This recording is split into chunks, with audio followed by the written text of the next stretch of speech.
सोचिए अगर आपके फ़ोन में कोई ऐसी एप्लीकेशन हो जो बिना किसी पेपर वर्क के आपको इंस्टेंटली लोन अप्रूव करके दे दे, वो भी सीधा आपके बैंक अकाउंट। कोई बैंक के चक्कर नहीं, कोई केवाईसी का झंझट नहीं, कोई सिग्नेचर नहीं, बस एक क्लिक और जितना पैसा चाहिए आपके अकाउंट में आ जाए। लेकिन उसके ही अगले हफ्ते वही फ़ोन आपके लिए एक जेल बन जाता है। और अगर आप इस गेम में फंस चुके हैं, तो लास्ट में मैं आपको बताऊंगा कि आप इससे कैसे बच सकते हैं।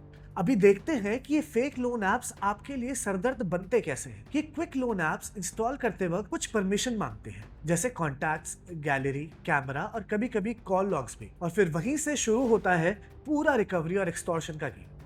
क्योंकि इस ऐप के पास आपकी गैलरी और कॉन्टैक्ट्स के एक्सेस होता है, तो आपकी मॉब्ड फोटोज फैमिली के व्हाट्सएप ग्रुप्स में पहुंच जाती है और जो लोन आपने 5,000 में लिया था उसका डिमांड अब 50,000 बन चुका होता है। और ये कोई आइसोलेटेड केस नहीं है, ये एक डिजाइन है। अब हम देखते हैं कि ये एक्सटॉर्शन का धंधा आखिर चलता कैसे है और इसके पीछे कौन है, और सरकार इसको रोकने में बार बार पीछे क्यों रह जाती है। This is the blind spot. आप गूगल प्ले स्टोर्स पे जाकर इंस्टेंट लोन टाइप करिए, 100 से ज्यादा ऐप्स निकल आएंगे। सब अपने प्रोमिसेस करते हैं कि बिना पेपर वर्क तुरंत पैसा दिलाएंगे। ये ऐप्स स्पेशली टारगेट करते हैं उन्हें जिनके पास फाइनेंशियल नॉलेज कम होती है या किसी ना किसी फाइनेंशियल इमरजेंसी में फंसे होते हैं। और जब कोई फाइनेंशियल इमरजेंसी हो और लोन और फाइनेंस का नॉलेज ना हो, तो इन एप्लीकेशंस के लिए लोगों को फंसाना और इजी हो जाता है। जैसा हमने स्टार्टिंग में देखा कि क्विक मनी लोन ऐप्स आपसे कुछ परमिशंस लेते हैं बिफोर लेंडिंग मनी, तो इनके लिए ब्लैकमेल करना बहुत इजी हो जाता है।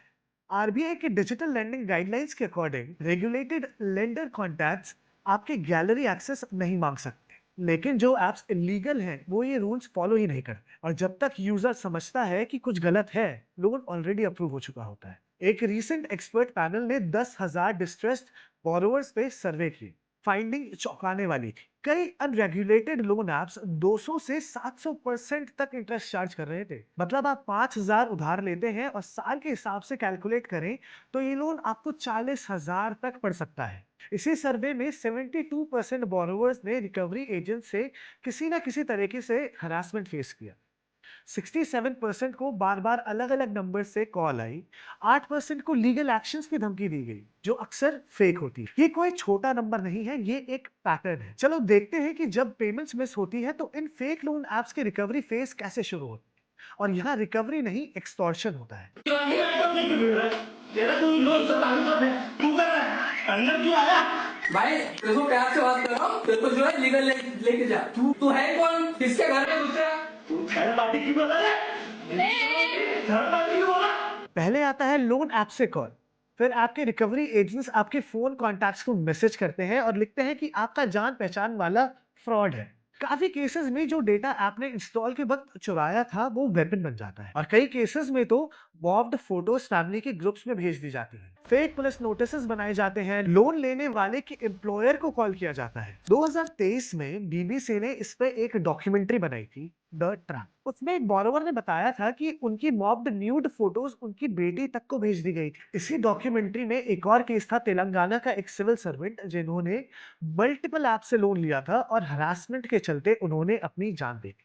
ये सिर्फ एक सिटी या एक स्टेट का मुद्दा नहीं है, केरला से तेलंगाना तक सिमिलर केसेस बार बार रिपोर्ट हो रहे हैं। जब ऑलरेडी ये लोन ऐप्स इतना कुछ कर रहे हैं तो ये नेटवर्क चलाता कौन है। इन्वेस्टिगेशन में बार बार एक पैटर्न निकला है। कई ऐप्स का trail Chinese funded shell companies और अनरजिस्टर्ड एनबीएफसीज तक जाता है। रिकवरी कॉल सेंटर्स इंडिया में ऑपरेट करते हैं, लेकिन फंडिंग और कंट्रोल कहीं और से आता है। 2022 में ही सरकार ने 90 से ज्यादा इंस्टेंट लोन ऐप्स को बैन किया था, improper data storage and transfer to other countries और मनी लॉन्ड्रिंग के चार्जेस पे। इन्फोर्समेंट डायरेक्टरेट ने 2023 से 2025 के बीच 1,000 करोड़ रुपए से ज्यादा की app based loan fraud asset seize किए हैं। लेकिन यहीं पे एक असली दिक्कत शुरू होती है। आरबीआई ने 2022 में डिजिटल लेंडिंग गाइडलाइंस लॉन्च की थी। रूल्स क्लियर थे कि लोन सिर्फ रेगुलेटेड बैंक या एनबीएफसी अकाउंट से डिसबर्स हो सकता है। कॉन्टैक्ट्स और गैलरी एक्सेस अलाउड नहीं है, और हर बोरोवर को एक की फैक्ट स्टेटमेंट मिलना चाहिए। अब इसमें पूरा इंटरेस्ट रेट साफ साफ लिखा होता है। 2025 में गाइडलाइंस और स्ट्रिक्ट हो गई। नया फ्रेमवर्क, आरबीआई का अपना डिजिटल लेंडिंग ऐप डायरेक्टरी भी बना, जहां कोई भी चेक कर सकता है कि ऐप रजिस्टर्ड है या नहीं। सुनने में ये मजबूत लगता है, लेकिन ग्राउंड रियलिटी काफी अलग है। मेटी ने 2022 से 2025 के बीच 600 से ज्यादा इलीगल लोन ऐप्स को ब्लॉक किया। गूगल ने 2000 से ज्यादा ऐप्स प्ले स्टोर से हटाए और फिर भी नए ऐप्स नए नाम के साथ वापस आ जाते हैं। कभी कभी तो एक ही ऑपरेटर कई कई ऐप चलाता है, एक बैन हो तो दूसरा तुरंत उसकी जगह ले लेता है।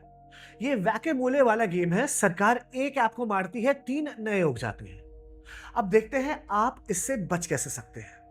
पहले तो आप सिर्फ आरबीआई रजिस्टर्ड बैंक्स या एनबीएफसी से ही लोन लें। लेंडर का नाम rbi.org.in या फिर आरबीआई के डिजिटल लेंडिंग एप्स डायरेक्टरी में वेरीफाई कर लें। याद रखिए, कोई भी लेजिटिमेट लेंडर आपके कॉन्टैक्ट्स, गैलरी या कॉल लॉग्स एक्सेस नहीं मांगेगा। अगर ऐप इंस्टॉल करते वक्त ये परमिशन मांगे, तुरंत अनइंस्टॉल कर दीजिए। लोन लेने से पहले की फैक्ट स्टेटमेंट KFS जरूर देखें, जिसमें इंटरेस्ट रेट, टोटल चार्जेस और रीपेमेंट शेड्यूल साफ साफ लिखा हो। अगर ये डॉक्यूमेंट नहीं मिल रहा है, समझ लीजिए कुछ गलत है। बहुत कम रीपेमेंट विंडो जैसे 7 से 15 दिन और no CIBIL check, instant approval जैसे प्रॉमिसेस सबसे बड़े रेड फ्लैग्स हैं। प्रोसेसिंग फी अपफ्रंट मांगना भी एक स्कैम का सिग्नल हो सकता है। अगर हरासमेंट ऑलरेडी हो रही है और फेक लोन ऐप से पैसा लिया गया है, तो सबसे पहले पेमेंट रोक दीजिए। एक बार और पे करने से ये साइकिल रुकेगा नहीं, उल्टा ये कंफर्म होगा कि आप वल्नरेबल हैं। हर चीज का प्रूफ रखिए, थ्रेटनिंग मैसेजेस, कॉल्स के स्क्रीनशॉट, मॉब्ड इमेजेस, सब कुछ। तुरंत 2 जगह कंप्लेन करें, cybercrime.gov.in पर और 1930 हेल्पलाइन पर अगर फाइनेंशियल लॉस एक्टिवली हो रहा है तो। लोकल साइबर पुलिस स्टेशन में भी FIR फाइल करें। IT एक्ट के सेक्शन 66C, 66D और क्रिमिनल इंटिमिडेशन या डिफेमेशन की धाराओं के तहत केसेस बनते हैं। RBI के सचेत पोर्टल sachet.rbi.org.in पर भी कंप्लेंट डालना जरूरी है, जो रेगुलेटर को डायरेक्टली फ्लैग करेगा। अगर लोन सिबिल में गलत रिपोर्ट हुआ है तो सिबिल के ऑनलाइन डिस्प्यूट प्रोसेस से चैलेंज कर सकते हैं। और अगर ज्यादा ही कॉम्प्लेक्स केस है तो एक साइबर क्राइम लॉयर कंसल्ट करना सही रहेगा। अकेले इस फाइट को हैंडल करने की आपको कोई जरूरत नहीं है। ये ऐप इंस्टेंट लोन नहीं बेच रहे, ये डेस्परेशन बेच रहे हैं। और जब तक सिर्फ बोरोवर को ब्लेम किया जाता रहेगा कि उसने ऐप डाउनलोड ही क्यों किया, असली सवाल कभी भी पूछा नहीं जाएगा। ये सिस्टम इतनी आसानी से बनने किसने दिया? द ब्लाइंड स्पॉट पे हम ऐसे ही मुद्दे उठाते हैं जो सामने होते हैं लेकिन दिखते नहीं। अगर ये वीडियो किसी काम आए तो सब्सक्राइब करिए और कमेंट में बताइए कि आपके आसपास किसी ने इस ट्रैप का सामना किया है या नहीं।